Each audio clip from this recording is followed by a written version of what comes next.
So as you guys can see, we are experiencing some smoky conditions this morning. The west winds are blowing the smoke over here over the town this morning. We also had an inversion this morning, so that traps the cold air from the warm air above, which actually does aid fire activity and decreases it a bit. So you talked about the west winds. A lot of people might be looking at that, well, this is west of town, you're getting some west or southwest winds.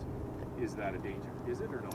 Well, we are still experiencing the main area of spread away from the town at high level at this time. So the winds have really been pushing from the south-southwest, and the main active part of the fire is still spreading away from the town at high level. So is this a continuation of the weather not cooperating for you, or how do you see it?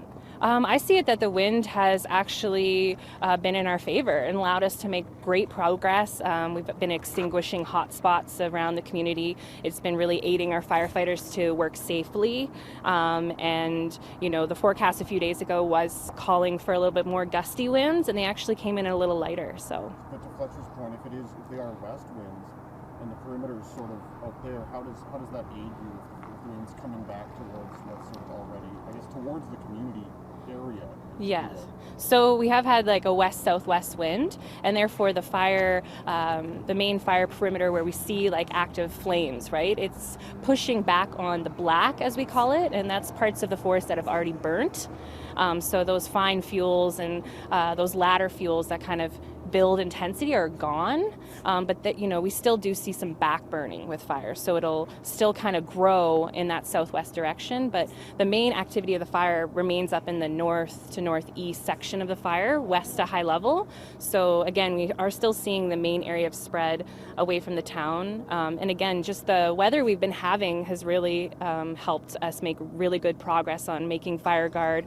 We have lots of heavy equipment out there making fire guard, and then that allows our firefighters to move into the fire perimeter safely and attack the flames from there. So I guess that's probably the biggest question for a lot of the evacuees is, I mean, they're very happy to hear that so far that fire guard is really working.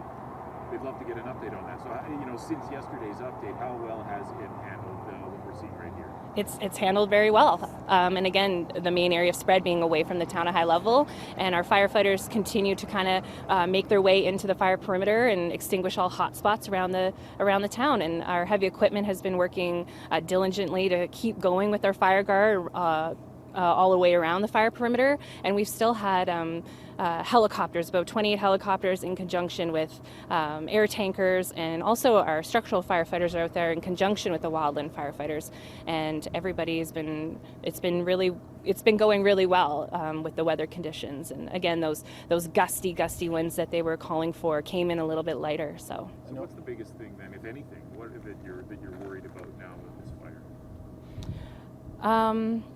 I guess we just don't want the fire to come and spread towards the town. So we're just keep working again on those control lines and extinguishing hot spots and doing controlled burns when necessary. And we are seeing these smoky conditions due to those west winds. So it is, unfortunately, air quality has been affected. So, yeah, sorry.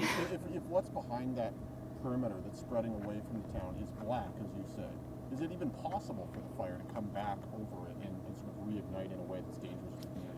So it's kind of, in a way, I guess I could use an analogy like a campfire. So the forest is similar to a campfire. When you have a campfire using little twigs and little tiny fuels to get the intensity of your campfire going, so you can have those big logs on top of your campfire. So the forest is the same kind of way. When you look out, you see a lot of the fine fuels on the ground, and when a fire starts, it normally starts on the ground and builds intensity as it moves into thicker forest, and then we can see it get up into the treetops. So now that the middle of the fire perimeter is all black, you don't have that intensity to come back towards the town.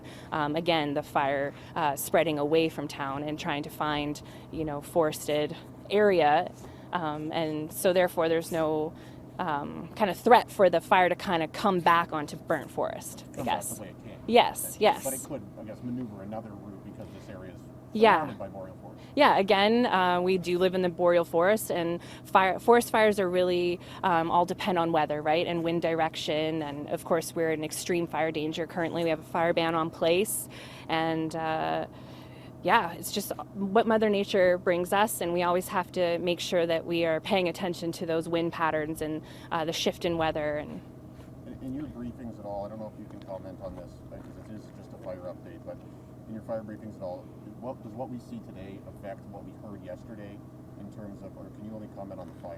We've heard the re-entry, that whole progression plan.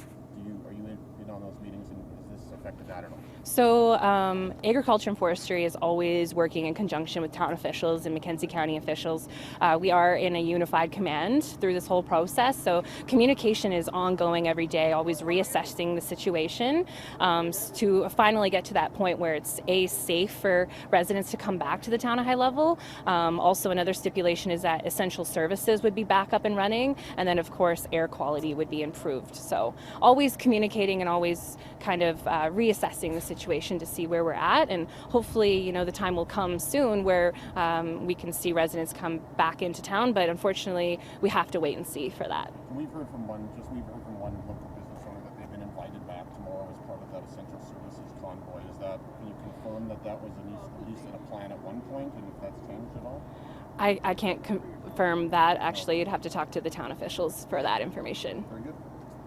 Victoria, I'm wondering if you could tell me a little bit about what's happening in terms of what, if anything, if you guys are working out towards there yet, or if you're just in the planning stages, or what's happening. Yeah, so we had dozers that were making fire guard west of High Level along Highway 58, and they've since now moved in northern direction up into the direction of Watt Mountain and made fire guard up that way. We also, the structural protection guys, have put structural protection up on Watt Mountain as there's some critical infrastructure up that way. Does that include power poles and stuff like that? I don't believe there's any power poles up that way. It's just there's some communications towers up that way, but yeah. Is that Spotter's Tower that's up there still standing? Yes, yeah, our lookout tower, Watt Mountain Lookout Tower is still up there, yes. Oh, perfect. Yeah. Very good. Yeah, thank you.